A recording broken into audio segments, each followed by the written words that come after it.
자리를 옮겨왔습니다. 한동훈 대표의 입에 시선이 모아진다고 했는데 오늘 질문은 있었고 이런 답이 돌아왔습니다. 보시죠. 대표님, 당원 게시판 관련해서 당원 게시판 관련해서 직접 좀 입장 밝히시라는 말이 있었는데 여기까지만 하겠습니다. 네, 오늘은 답을 하지 않았습니다. 자, 짧게 한마디씩 좀 여쭐게요. 한동훈 대표 혹은 가족이 실제로 당원 게시판에 글을 썼다고 보세요? 먼저 김보엽 위원님. 그랬을 가능성이 있다고 봅니다. 본인들이 아니면 댓글팀이 운영됐을 가능성도 있고요. 댓글팀? 예, 왜냐하면 김건희 씨와 문자를 주고받았던 당시에 우리 댓글팀 아니에요. 그런 식으로 김건희 씨가 얘기한 적 있지 않습니까? 그때 의심이 들었던 건 김건희 댓글팀, 한동훈 댓글팀 이렇게 있는 거 아닌가 이런 생각도 했었습니다. 한 대표가 자신의 이미지 관리를 위해서 혹은 자신에게 유리한 기사 널리 퍼나르기 위해서 댓글팀을 운영했을 가능성도 있고요. 그 팀이 한동훈 혹은 가족들의 실명 게시판 접근 가능한 아이디를 가지고 여러 글을 작업했을 가능성도 있다고 봅니다. 네.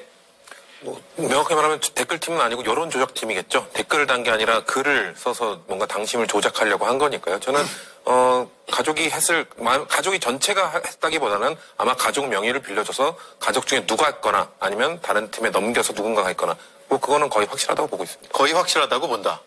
한동훈 대표 본인은 아닌 게 확실히 밝혔고요. 가족이 했다 여부에 대해서는 지금은 알 수 없는 상황이지만 저는 하지 않았다고 생각을 합니다. 예. 그리고 지금 문제의 본질은 이 당원 게시판이 익명으로 되는 당원 게시판에 오류가 생겼고 그 오류에 맞춰서 때마침 이런 의혹이 불거졌는데 그 오류가 생긴 부분에 대해서 아무도 지적하지 않은 점에 대해서 저는 지적을 하고 싶습니다. 예. 한동훈 대표나 가족이 썼다고 아직 단정 지을 수는 사실은 없죠. 뭐 수사가 지금 시작됐으니까 지켜봐야 될 일인데 문제는 한동훈 대표가 지금까지 보여줬었던 정치의 방향과 모습과는 다른 모습을 보이고 있다는 겁니다. 한동훈 대표 지금까지 사실 제가 표현하자면 따박따박 정치를 했거든요. 야권의 공세에도 따박따박 반박하고 툭하면 법적 조치하는 뭐 그런 정치를 했는데 유독 이 당원 게시판 논란과 관련해서는 뒤로 숨고 사실 도망 다니는 듯한 모습을 보입니다. 어제 사실 어떤 행사 끝나고 어떤 인터넷에서는 런동훈이라는 별명칭까지 붙더라고요. 이런 모습만 봐도 무관하진 않겠다 이렇게 표현하고 싶습니다. 예. 그러니까 김윤영 의원님 그러면 대응을 적극적으로 하면 되는데 왜 대응이 없을까요? 저는 이렇게 뭐 혼자 생각을 해봤는데 한 3가지 정도 이유가 있을 것 같습니다. 첫 번째 이유는 너무 많이 알려져서 법적인 이유가 있겠죠. 정당법상 당원의 실명은 공개할 수 없는 게 하나 있고요. 두 번째 이유는 저희 익명 게시판의 본질이 훼손될 수 있기 때문입니다. 네. 그러니까 익명 게시판은 말 그대로 익명을 통해서 누구나 당원이면 자유롭게 의견을 개진하라는 건데 지금 만약에 이거를 공개하게 되면 누군가에 의해서 익명 게시판의 본질이 훼손돼 누구든지 뭐 어떤 사안에 따라서는 익명이 아니라 실명이 밝혀질 수 있는 거지 않습니까? 네. 저희가 사실 민주당을 비난할 때 제일 많이 했던 포인트 중에 하나가 일극체제라는 말을 하면서 민주당은 당원 게시판, 권리당원 게시판을 한번 폐쇄한 적이 있습니다. 그런 비난을 했었는데 과연 우리 스스로가 국민의힘 스스로가 그런 비난에서 그러면 우리는 어떻게 반응할 것인가 문제가 있고 마지막 근거는 제 생각에는 한동훈 대표께서 입장을 밝히게 됐을 때 이미 온갖 업무와 지금 여러 패널분들께서 다양한 의견을 주셨는데 많은 얘기가 나오지 않습니까? 한동훈 대표께서 직접 밝혔을 때 수긍을 하시겠냐는 거죠. 예. 저는 그래서 차라리 공신력 있는 수사기관, 즉 경찰을 통해서 나온 수사 결과가 차라리 더 설득력이 있지 않겠냐는 생각이 듭니다. 예. 앞서 이기인 의원도 짚어주셨는데 평소 같으면 바로 이거 고소고발할 것 같은 기존에 이제 해왔던 패턴에 의하면 그런데 침묵이란 말이에요. 그렇죠. 고소고발뿐만 아니라 그 한동훈 대표는 과거에는 본인의 의혹에 대해서 장관직까지 걸었던 분입니다. 예. 그렇기 때문에 이번 건에 대해서도 본인이 확신이 있었다면 나는 이 의혹이 사실이 아니란 거에 당대표직을 걸겠다. 본인은 뭘 걸겠냐. 이런 태도가 나왔어야죠. 근데 침묵을 하고 있는 것인데 근데 사실 그 변명이 좀 궁색한 것이 오늘 뭐 신지호 부총장도 검찰 수사가 경찰의 조사가 당무감사보다 훨씬 빠르기 때문에 네. 이거를 선택하는 것이 맞다. 당무감사 할 필요 없다라고 얘기했는데 훨씬 더 빠른 방법이 있잖아요. 한동훈 대표가 그 지능적 검색에 전화하면 됩니다. 했어? 물어보면 5초 만에 확인할 수 있는 거죠. 그리고 개인정보 보호요. 사실 그러면은 가족들에게 지금 한동훈 대표의 길지 않은 정치 인생 중에 가장 큰 첫 번째 위기가 왔는데 이거를 이 정도 위기라면 가족들한테 개인정보 좀 활용해도 괜찮지 동의를 얻은 다음에 그 개인정보를 활용해서 충분히 한 몇 분이면 확인할 수 있는 겁니다. 네. 안 하고 있잖아요. 그렇기 때문에 단순히 또 한동훈 대표가 이 건에 대한 그 대응하는 모습만 변화한 게 아니라 윤석열 대통령에 대한 비판 스탠스도 갑자기 180도 바뀌었습니다. 이전까지 계속 윤석열 대통령 비판하다가 공교롭게 지금 보수 진영에서 이 의혹이 불거지자 갑자기 보수 결집을 외쳤죠. 아까 전에 뭐 따님이 올린 걸로 예측이 되는 거기에 보수 분열의 원흉은 윤석열 대통령이다라는 글이 뭔가 본인의 딸이 가족이 있었다는 그게 의혹이 불거지자 갑자기 보수 결집을 외친 한동훈 대표의 태도 변화 이런 것들을 일련의 과정들을 봤을 때 한동훈 대표가 이런 거에 대해서 명확히 밝히지 않고 태도 변화 보이는 모습을 보인 것은 사실상 인정한 것이다라고 볼 수 있는 거죠. 예. 자, 장해찬 전 최고위원이 이 문제를 계속해서 의혹 제기하고 있는데 오늘 새로운 의혹을 제기했어요. 당원 게시판뿐만 아니라 일부 포털에도 똑같은 글이 올라왔다. 들어보시죠. 당원 게시판 안에서도 일단은 뭐 대통령 부분이나 주위 정치인들 비난했다는 게 주된 문제가 아니라 이렇게 불법적으로 가족 계정을 동원해서 여론 조작을 했다는 게 문제의 핵심이거든요. 네. 유명 커뮤니티에 한동훈 대표 가족이 당원 게시판에 올린 글과 토씨 하나 안 틀리고 제목 내용 똑같은 글들이 다수 올라와 있는 거예요. 네이버 댓글에서도 특정 이제 당원 게시판 글과 똑같은 댓글을 지속적으로 남긴 계정도 저희가 다 발견을 했거든요. 신빙성 있는 주장인가요? 일단 한동훈 대표의 댓글팀 혹은 여론 조성팀이 좀 게을렀나요? 아니면 상상력이나 문학적 창작성이 부족했는지 좀 바꾸지 왜 토시 하나 틀리지 않고 여기저기 똑같은 글을 복붙을 했나 이런 생각이 좀 듭니다. 만약 토시 하나 틀리지 않았다면 그걸 한 사람 혹은 한 팀이 작업했다고 볼 수밖에 없겠습니다. 아까 성치훈 위원님이 간단하다 전화 걸어서 물어보면 된다 아내한테. 예. 근데 저는 한동훈 대표도 마찬가지로 그런 질문을 아내나 가족들에게 함부로 할 처지가 아닐 수 있겠다. 그런 생각도 들고요. 이 사안은 정말 간단합니다. 한동훈 대표가 명쾌하게 한동훈 명의의 그 글은 나 한동훈 이 쓴 글이 아니다. 내 가족 명의의 글도 마찬가지다. 무관한 동명이인일 뿐이다. 내 가족과 나의 명예를 지키기 위해서 수사를 자처하겠다. 이렇게 간단하게 얘기를 하면 끝날 문제인데 이렇게 명확하게 얘기하지 않으면 계속 갈 겁니다. 예. 지금 커뮤니티 게시글까지 나왔단 말이에요. 그러면 의혹이 더 확산되는 쪽으로 갈 것 같은데요. 그렇죠. 이 포털에서까지 똑같은 글이 올라왔다는 것은 그만큼 여론을 더 확전시켜가지고 조성하겠다는 의도일 수밖에 없으니까요. 근데 일단 아직은 당원 게시판의 아이디 그리고 포털의 아이디가 동일한 사람인지는 입증이 안 됐습니다. 네. 다만 포털에 올라온 글들이 당원 게시판의 글과 토시 하나 틀리지 않고 똑같은 점. 근데 문제는 포털에 있는 그 100개 넘는 글들이 IP가 모두 다 똑같답니다. 아, 그래요? IP가 모두 다 똑같은데 당원 게시판 논란이 터지자마자 그 모든 글들이 삭제가 됐다고 해요. 그러면 토시 하나 틀리지 않고 같은 점도 그렇고 논란이 터지자마자 삭제된 점을 미뤄보면 당원 게시판에 썼던 그 글의 인물과 똑같은 인물이 썼다고 해도 과언이 아니고 합리적으로 추측할 수가 있는 거죠. IP가 하나라면 한 사람이 썼다라고 볼 수밖에 없는 거 아니에요? 그러니까 매크로를 돌리거나 한 사람이 썼다라고 볼 수 있는데 사실 이 당원 포털뿐만 아니라 당원 게시판은 수사할 것도 없이 그냥 이 관리 책임자인 국민의힘 조직국에다가 문 열어놓고 IP와 아이디를 대조해가지고 누가 썼는지 확인하면 그만인데 한동훈 대표가 지금 그것을 조치하지 않고 있는 거거든요. 예. 이런 것을 보면은 한동훈 대표와 가족들이 연관되어 있다라는 의구심을 자아내기 충분하다. 저 이렇게 생각합니다. 네. 자, 글이 올라왔다는 전후의 상황들 한번 언론 보도로 보겠습니다. 동아일보 2024년 5월 8일 여당 당원들 윤석열 대통령에 대해서 탈당하라라는 목소리를 내고 있다. 그리고 윤 대통령 탈당 여가는 한동훈 팬덤 이런 기사도 나왔고요. 또 채널A 2024년 8월 기사를 보면 여당 당원 게시판 댓글만 9천여 개 이런 기사도 나오고 국민의힘 게시판 하루 수천 개 비판글 이 비판글은 윤석열 대통령 탈당하라라는 얘기다 라고 해서 그 즈음으로 추정되는 시기에 여러 언론 보도로 이어진 게 결국 이 당원 게시판에서 시작돼서 여론을 만들었다라는 점을 의심할 수밖에 없어요.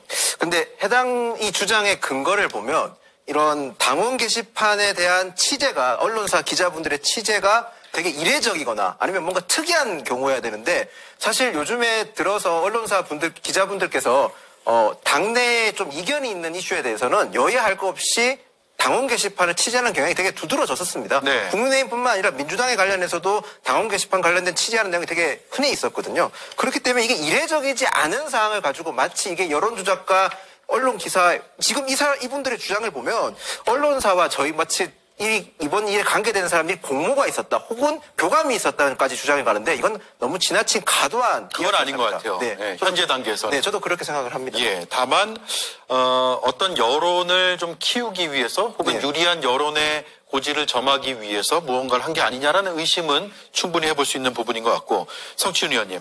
결국 이게 사실이라면 전제로 질문을 드릴 수밖에 없어요. 한동훈 대표의 입지, 당내에서의 위상 이런 건 어떻게 됩니까? 전 입지도 흔들릴 수 있고 법적 문제까지도 갈 수 있다고 봅니다. 법적으로요? 예, 지금 장례찬 전 최고가 뭐 생체 드루킹이다 뭐 이렇게까지 주장을 하고 있는데 드루킹 사건을 떠올려 보면 단순히 그렇게 뭐 댓글을 달고 이런 것들이 범죄로 인정되는 것이 아니라 매크로 프로그램을 돌리고 그걸 통해서 포털의 순위를 조작한 것이 범죄로 인정된 거거든요. 예. 근데 아까 이기인 최고가 말씀하신 것처럼 지금 동일 IP로 그런 글들이 올라왔다. 이거는 매크로를 돌렸을 가능성도 있는 겁니다. 그러면 조사를 했을 때 매크로 프로그램을 활용했다. 개인정보를 누군가가 받아서 그걸 다 돌리기 위해서 뭔가 프로그램을 활용했다고 하면은 이거는 혹시 그 범죄적으로 법적으로도 문제가 있을 수 있는 것이고요. 법적인 문제가 안 된다 하더라도 한동훈 대표가 이 드루킹 사건에 대해서 민주주의를 파괴한 범죄라고 비판했었거든요. 예. 그러면 본인의 가족이 사실상 민주주의를 파괴한 범죄를 거의 흉내내면서 비슷하게 했는데 본인의 이미지는 어떻게 되겠습니까? 사실 정치는 이미지로 하는 것인데 한동훈 대표의 이미지, 지금 이런 불편한 건에 대해서 아까 런던온 얘기도 나왔지만 회피하고 침묵하고 당당하게 대응하지 못하는 정치인의 이미지도 심어질 수 있기 때문에 그런 차원에서 국민적 입지가 흔들릴 것이고 그리고 친윤들이 가만히 있지 않겠죠. 친윤들이 계속해서 아마 당대표 사퇴 요구까지 할 것이기 때문에 한동훈 대표의 입지는 법적으로나 아니면 그 정치적으로나 매우 크게 흔들릴 걸로 예상이 됩니다. 네. 예, 한 대표 리더십은 이미 흔들리고 있고요. 처음 취임할 때부터 굉장히 취약한 리더십이었죠. 왜냐하면 용산 대통령실이 한동훈 대표 말고 다른 사람을 원하지 않았습니까? 그래서 취임하자마자 당시에 김옥균 프로젝트니 3.1천안이 오래가지 못할 것이다. 이런 얘기가 나왔었습니다. 한동훈 대표가 이런 역공을 당하는 데는 물론 그 게시판 글 그게 시작이 됐지만 특검을 얘기해야 할 때 특감을 얘기했기 때문에 저는 역공을 당했다고 생각합니다. 댓글 논란이 사실이라면 지금까지 차원과는 다른 위기에 봉착을 할 것이고요. 이러다 다 망한다. 친윤, 반윤, 친한 혹은 반한 사이에 극적인 화해가 없이는 한동훈 대표 대표직 유지하기 힘들게 될 겁니다. 예.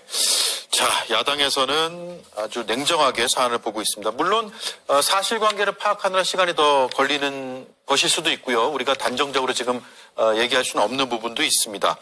자, 국민의힘 당원 게시판 둘러싼 의혹, 여당에서 어쨌든 친윤, 반윤, 친한, 네, 어쨌든 집안 싸움이 다시 불이 붙었습니다. 들어보시죠.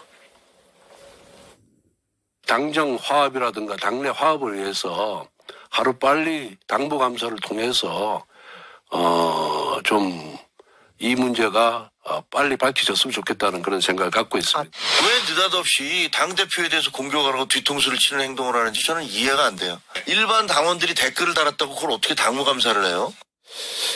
자, 김윤형 위원님, 친윤계에서 사실 이거 적극적으로 지금 알리고 있거든요. 언론 인터뷰를 통해서. 네. 내면에 어떤 생각이 있는지는 다 알 것 같아요. 네. 예. 근데 저는 저 친윤이라고 하시는 분들이 대통령을 위한 거라서 지금 친윤이라고 하는 거지 않습니까? 예. 근데 과연 그분들이 대통령을 위한 건 맞는지는 저도 의문입니다. 네. 무슨 말이냐면 지금 대통령을 지금 모처럼 만에 저희가 정치적 지형에 의해서 그러니까 저희가 잘한 게 아니라 정치적 지형에 의해서 국민의 힘이 기존에 있던 뭐 정책 리스크나 낮은 대통령의 지지율 리스크가 아니라 처음으로 정책이나 저희가 다른 목소리를 낼 수 있는 기회인 상황에서 굳이 저희가 저런 당 내부의 이견을 통해서 당 내부의 목소리 분란을 통해서 다른 목소리가 나오지 못한다는 건 굉장히 아쉽고 유감스럽게 저는 생각을 합니다. 네. 그런데 그동안에 이제 친한계 쪽에서는 대통령에 대한 비판 혹은 당 쇄신에 대한 목소리 이런 것들을 냈던 것과 달리 갑자기 의혹이 불거지니까 왜 그게 문제냐라는 식의 이제 대응을 하는 게 과연 이해가 안 되는 게 아니냐라는 목소리가 나올 수밖에 없어요. 친한계의 해명 변천사가 좀 묘합니다. 처음에는 무슨 소리냐? 한동훈 대표와 연관성이 없다라고 얘기를 했다가 두 번째는 확인해보니까 한동훈 대표와 동명이인이더라. 예. 얘기하다가 마지막 세 번째는 어저께 조경태 의원 얘기했죠. 가족에 썼다 한들 무슨 상관이냐라고 말이 바뀝니다. 바뀌죠. 사실상 간접적인 자백인 셈인 거죠.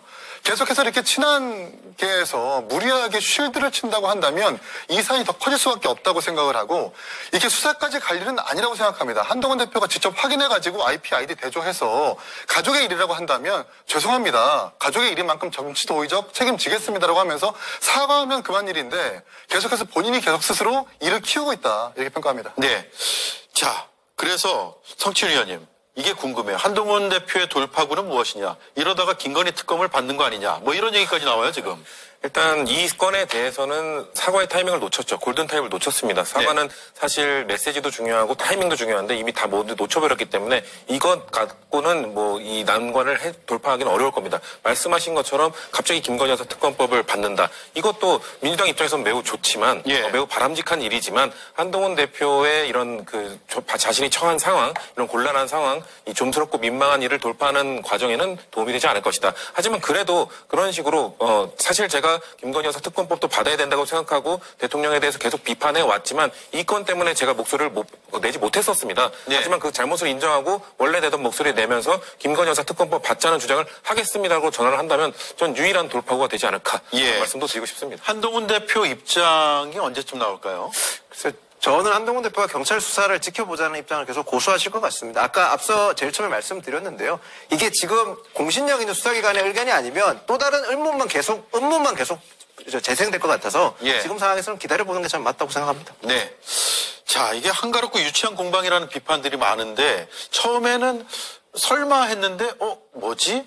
하면서 저희도 이 이슈를 정면으로 다뤄야 되나 고민을 많이 했습니다만 다뤄야 되는 시점이 온 것 같아서 오늘 얘기를 나눠봤고요. 마지막으로 오늘 조국 혁신당이 대통령 탄핵소추안을 공개했거든요.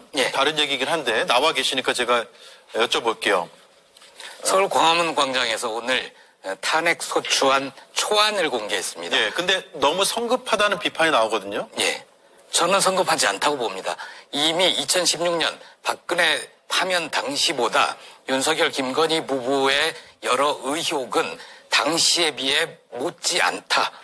다만 검찰이 수사를 하지 않기 때문에 드러나지 않았는데 그렇게 자신 있으면 김건희 특검법, 최혜병 특검법 다 받아서 거기에 대통령이 탄핵 사유가 정말 터무니없다. 그런 거를 증명해 주시길 바랍니다. 그리고 민주당이 아직 결심을 못하고 있는 것, 이게 굉장히 큰 걸림돌이죠. 민주당이 거대 정당으로서 결심하는 즉시 이행에 들어가야 되기 때문에 조국 혁신당에 비해 훨씬 더 큰 부담을 느끼는 점 이해는 합니다. 하지만 김건희 특검법이 번번이 부결되고 이번에 28일에 국회에서 윤석열 대통령이 거부권을 행사할 경우 28일 재의결에 나설 건데 그때도 부결되면 다시 또 김건희 특검법을 발의를 하겠다는 거예요. 그렇게 계속 부결, 재의결 실패 이걸 보면서 국민들께서 민주당이 잘하고 있다라고 생각하실지 의문입니다. 여러 번 말씀드렸지만 탄핵은 결국 국민이 하는 겁니다. 알겠습니다. 네, 민주당 의견은 듣지 않을게요. 자, 국민의힘의 반박 듣고 끝낼게요. 네, 탄핵은 매우 중대한 법적 절차지 않습니까? 그래서 헌법에 탄핵은 소추안부터 절차까지 모두 명시되어 있습니다. 그중에 특히 대통령의 탄핵안 같은 경우는 더 엄격한 기준을 가지고 있습니다. 근데 지금 조국 혁신당 같은 경우는 탄핵소추안 초안을 공개하면서 탄핵소추안을 발의한 조건이 되지 않음에도 불구하고 무리하게 했다는 것은 결국 이것은 정쟁용이라는 말씀을 드릴 수밖에 없고 최소한 소추안을 발의하고 싶다면 민주당을 먼저 설득한 다음에 초안을 공개하고 같이 나오는 게 그나마 정쟁용이 아니라 진정성 있는 모습이 아니었나 그렇게 생각합니다. 네, 여기까지 하겠습니다. 오늘 좀 짧게 진행을 했네요. 수요일에 논객들 다음 주에는 좀 길게 하겠습니다. 고맙습니다.